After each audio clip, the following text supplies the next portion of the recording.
So in today's video, I wanted to focus on one particular aspect of Warzone, and that is the distinct difference between console field of view and the overall field of view that you can get with a PC. A lot of times this difference leads to a lot of questions on videos, particularly when I break down some high FOV gameplay, and people are asking, how are they moving so fast? How do they throw their C4 so far? Why does it look like they have no recoil? Is it true if your FOV is so high you lose aim assist? So we're gonna be talking about those various aspects in today's video. If you find anything I talk about in today's video helpful or learn something new, make sure you hit the like button. Goal on today's video is 2,500 likes, so hopefully you guys can help me crush that number. If you're brand new, looking to find your way back for more Call of Duty content, just make sure you are subscribed by hitting that red subscribe button so you'll be able to find your way back to the channel. Let's go ahead and talk about these one by one. So the first thing we're gonna do is look at what the field of view is at the lowest possible, which is 60 in game. And this is gonna look a little odd even for console players because the default is right around 80, which is what we'll go ahead and show off in the gameplay as well. So the first thing we'll do is set it off to 60, and then we'll go ahead and lock that in, and you'll see it looks like it's very zoomed in. And what I'm gonna do is hold the C4, I'm gonna aim this arrow at the top of the tree, then I'm gonna release, and we're gonna see where that goes. So you can see approximately how far that traveled. Now we're gonna go ahead and put it up to an 80 FOV, and you'll see the difference. So here's 80, which is right around that default console FOV. And then now when we do this, you can see it looks a little bit more zoomed out. And when I go ahead and reach up and point that arrow at the top of this tree, you're gonna see the direction it goes. And when we go ahead and walk over here, you can see that one landed on top of the other. So there is no difference there. What I will do is grab another one, come back to this corner, and we're gonna change that FOV again, and next time we're gonna put it to the max. Not that everyone on PC plays at the max FOV, but I do wanna show the biggest difference because that's where it gets a little bit more dramatic. So now we're gonna scale that up to 120, and you'll see it look considerably further away. Now when I do the same aspect, I put that arrow right at the top of that tree, you're gonna see that they end up landing pretty close together.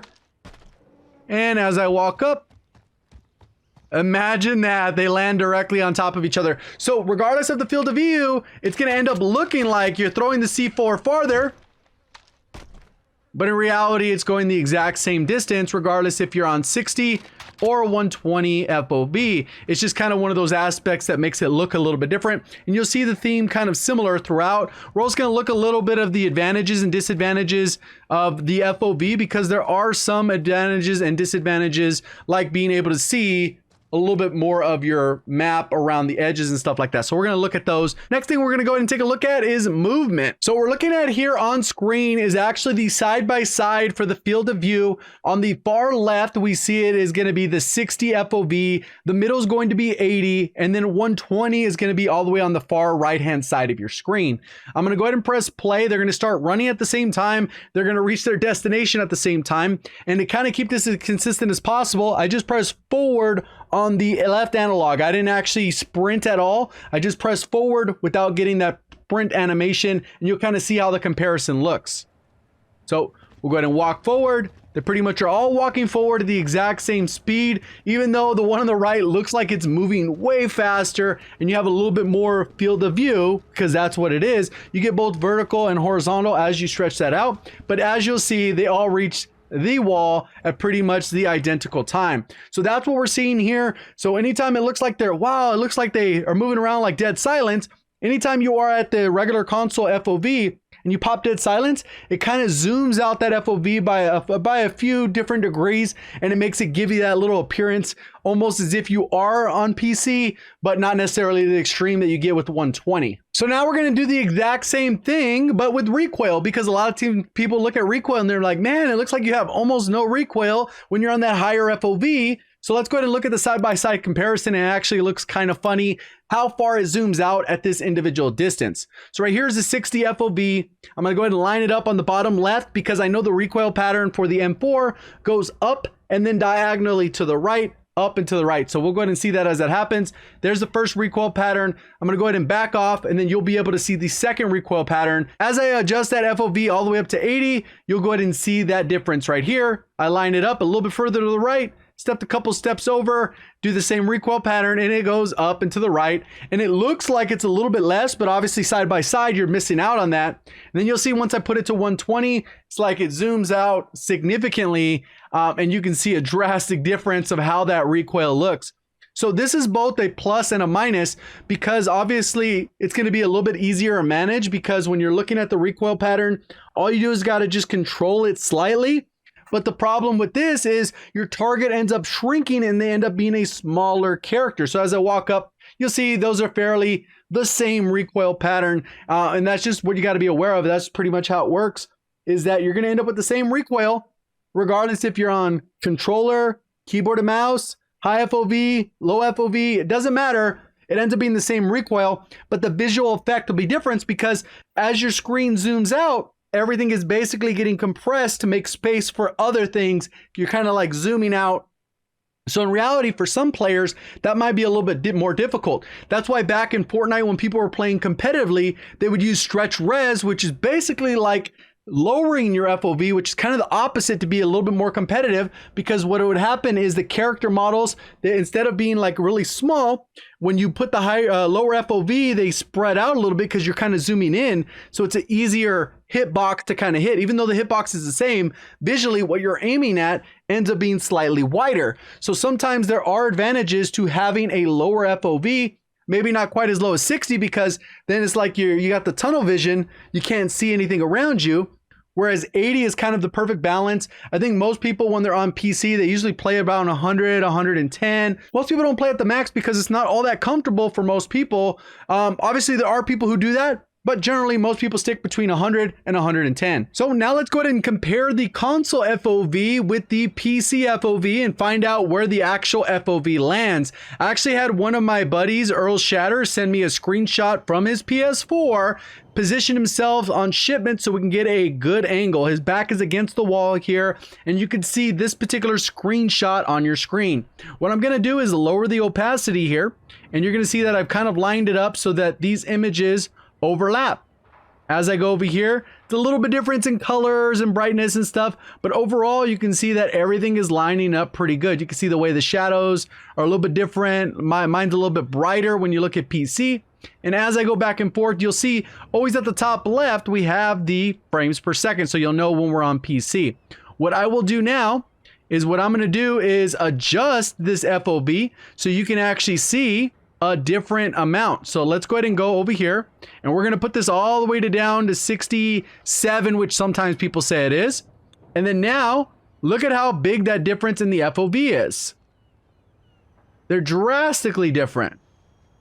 Anytime I go to PC, clearly not the case. So also now let's go ahead and look at what it'll look like when we put it at the highest FOV. So obviously 80 is where it's at. I just proved that there. Now mine's way zoomed out. And when you look at that comparison here, look at how much more I am seeing on my screen at 120. So here's the FOV comparison between what console sees and the max FOV on PC. If I'm on shipment with my back against the wall, you can see that I can see towards the edge of this left crate. We're standing in the exact same spot. We haven't moved. And as I move this in, look at how much is cut off.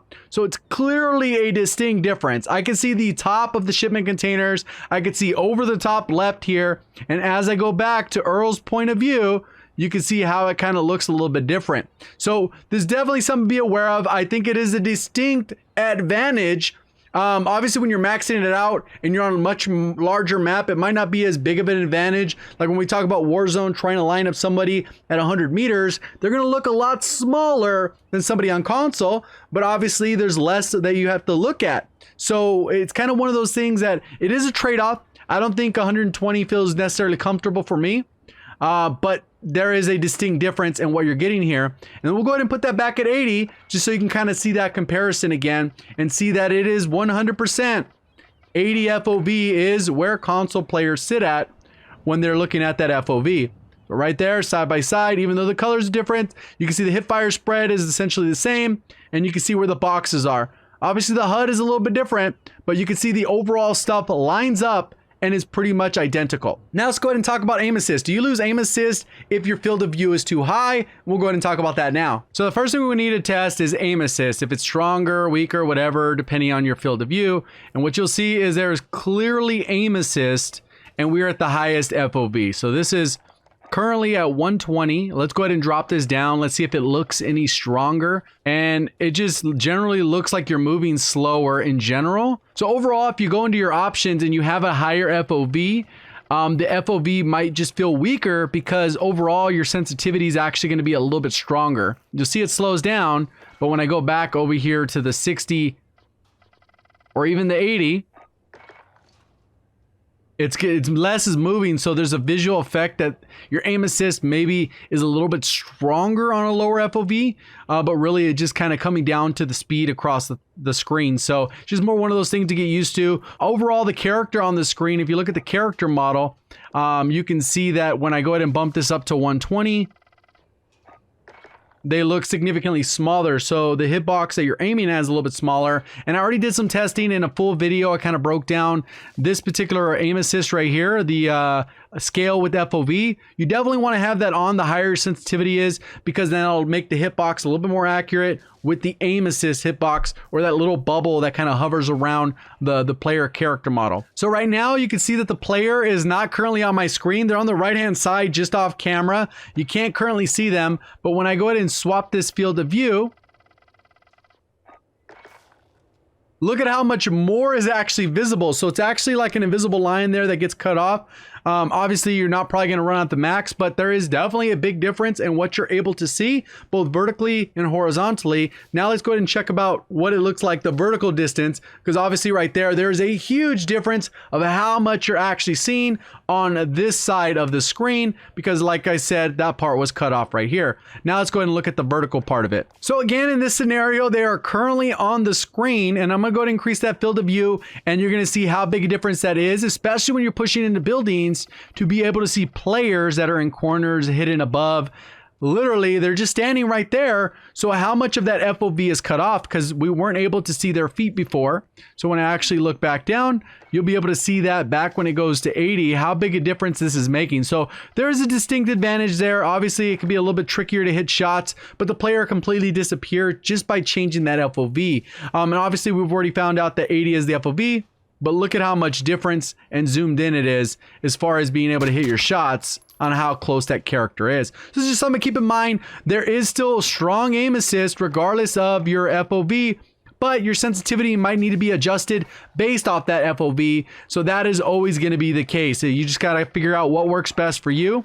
Obviously, I don't play on a 120 FOV often, so it does feel a little bit weird, but I probably need to bring down my aim assist a tad just because of how big a difference that is when you are slowing down. It's just you have a smaller hitbox, so it stops for shorter period of time, and the overall peripheral and everything moving around ends up getting slightly thrown off by that. So if you put it too high, you definitely still have 100% you have aim assist, because you can see it slow down. But the difference is it might be a little bit harder to control just because you're dealing with a smaller target. So that's pretty much what I want to cover in today's video. Hopefully you guys found the video helpful, learned something new. If you did, please remember to hit that like button. If you're brand new, want to find your way back for more Call of Duty content, definitely make sure you are subscribed with notifications on. Also, a quick thank you to my partners. I am partnered with Gfuel, Kontrol, Freeks, and Respawn Gaming. So if you need any of those types of products, whether it's an energy supplement, you need Kontrol Freaks to help improve your aim, 100% stand by these. I've been using these for the past like 7 years, 7 years, somewhere in there, well before I did YouTube. And then Respawn Gaming is for chairs, desk, things along those lines. So if you want to discount any of those things, just code JGOD or click one of the links down in the description. Appreciate all the support on the channel. Thank you for watching. As always, have a great day.